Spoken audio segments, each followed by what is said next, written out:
ตามตะวันบุกบันไปตามลมสนุกสุขสมหัวใจหงายความชีพที่ยาวนานหรือสั้นแค่เพียงคำเอาตูดแช่น้ำแล้วเดินต่อไปเธอสอบหาหน้าผาคลุมครอบสายลมคงรอบไว้สายใจไหลลู่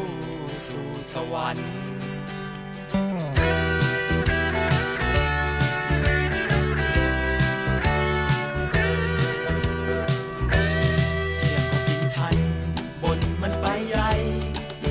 ที่ไหนก็นอนที่นั่นรุ่งก็ลืมตาขึ้นมาดูตะวันว่าโลกสร้างสรรค์สวยงามให้เรา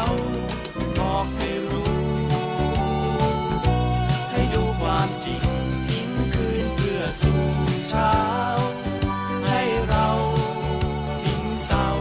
สู่สดใส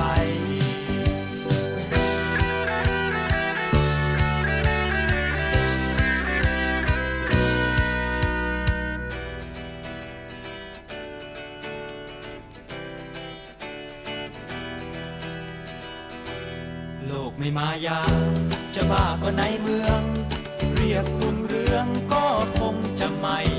โลกในความจริงคือสิ่งอยู่ในใจนั่นแหละใสวัดความรุ่งเรืองมีเมฆา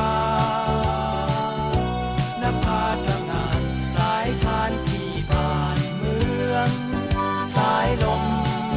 น้องเรืองสู่เขา